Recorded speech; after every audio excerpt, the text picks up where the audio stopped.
Hey everybody, it's Dana and welcome back to my YouTube channel and blog. Today I'm joining in on a video hop with Sandra from Create in Spain, and we're doing pastimes or hobbies. So my hobby I love to do is watercoloring. So I have a video that I did a couple weeks ago using these markers here, and I did a dry to wet watercolor comparison on watercolor paper. So today I thought I would do a wet on wet. I have laminated a piece of cardstock so I can use it as my palette, and I'm bringing in the same papers that I used in that video. I'll make sure to link that video up here in the right hand corner as well as down below. So this watercolor comparison was done with my girl Mary Polanco, and I thought I would come back and share with you what these markers look like when you do wet on these same papers. I'm using the same brushes, which is my snap brush and my silver black velvet. I have a thing of water off to the side, and I'm using the same exact papers. So these markers are genuine markers, which sadly are no longer available, but there are some similar comparisons on the market. We have a Zig marker. We also have an ARTEZA marker, as well as a Tombow marker and a Corinne marker. Now, like I said, I have another video sharing the paper comparison, but again, that was on dry to wet. So I wanted to come back and do wet on wet so you guys can see the difference when you're watercoloring. All right, I have all my colors laid out. I'm going to bring in some water onto that Bristol, and this is Smooth Surface, and this is by Strathmore, and some Strathmore watercolor, which is the yellow pad. Now, as you can see, when I place down this water, it is extremely light. That's because I already have water on the paper. So it's already having a tendency to move that marker around. So I get a very soft blend on this, very soft in color because my paper is wet. Now I'm going to come and grab a little bit more, and I'm just going to see if I can stretch this with just a tad bit more water. But you see I'm getting really nice soft color. I'm not really getting any harsh lines, and sometimes you get that harsh line when you do wet on or dry on wet. I'll come in, grab some of that marker again, and this one here is the Zig marker. And you can see I can get a really soft wash of color on this.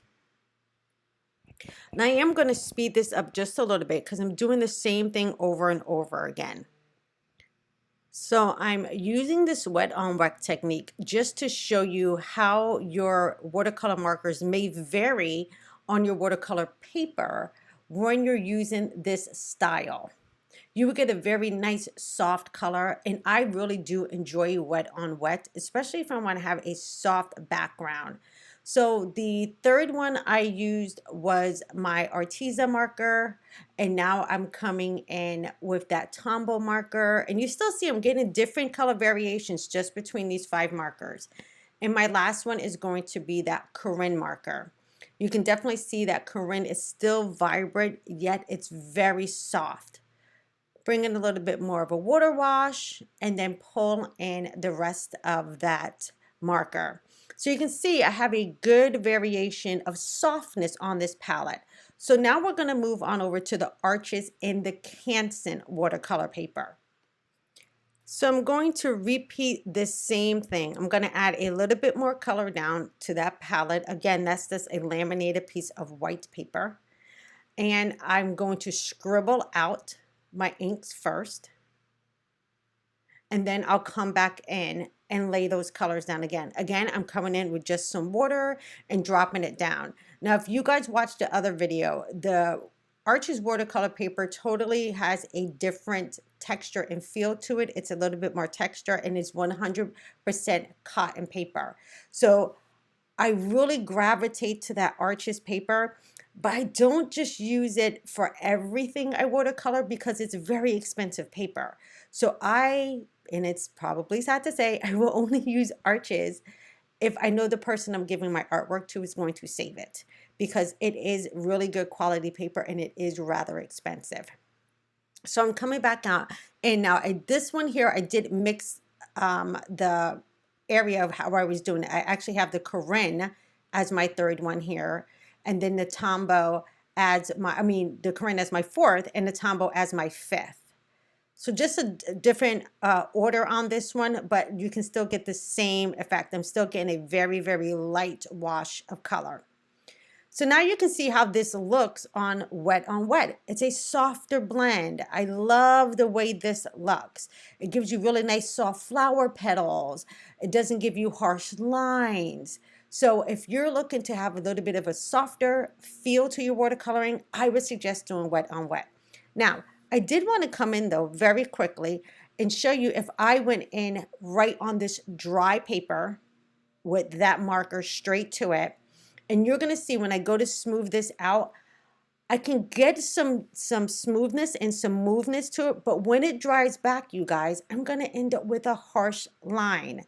So I have a tendency, if I don't want to have an outline to something, I'm just going to do wet on wet throughout the whole process of my coloring. Because otherwise, you'll see here when this stuff starts drying back, I'm going to end up having a harsh line.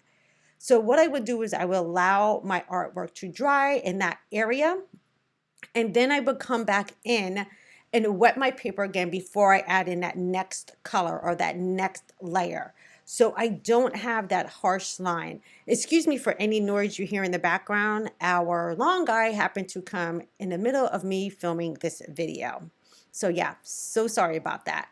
I'm going to go in and do the same thing on the rest of the papers here. Again, putting down just down that dry line, coming back in and cleaning that through with a wet paintbrush. And you can definitely see right on that Bristol paper how I'm getting those harsh lines. Very, very harsh lines on that. Now, when I get over to the arches, I have a little bit more success when I'm having that harsh line at the bottom, but I'm still going to have that variation. I'm still going to end up having that variation. So I'm just pulling that marker through, and then one more time on that last Tombow, I will go ahead and pull that marker through. Again, it's all about the look that you're going for. Let's say, for instance, I wanted to have the deeper parts of the inside of my flower actually have that line. This would be a perfect way for me to do that. If I didn't, and I just wanted to have the color drop in bloom, I'm going to continue to do that wet on wet medium. So as you can see here, you can see that I'm getting some very harsh lines in a lot of this background. So again, keep that in mind. You're going to see the variation on each paper, what it looks like. So again, if I gravitate straight to that arches, I don't so much have a harsh line at the bottom. That is a very true representation of a great cotton paper. I really love this paper, you guys. But again, I'm not going to use it for multi-producing stuff. I'm going to lean towards my easier and less expensive paper. Totally up to you. Find what works for you. I cannot stress that enough. Find what works for you. If you don't want the lines, go to a different kind of paper. Remember, your markers and your papers have to play nicely together. If they don't, you're going to feel like you're not creating your best. So just remember to keep that in mind and keep plugging away. Don't stop. If something's not working, change up your paper, and that totally might make a difference. All right, everybody, thank you so much for hanging out with me today. I'll have a link below of the next person in the hop. You guys have a fantastic day, and I will see you back here soon. Take care, everybody, and have a great day.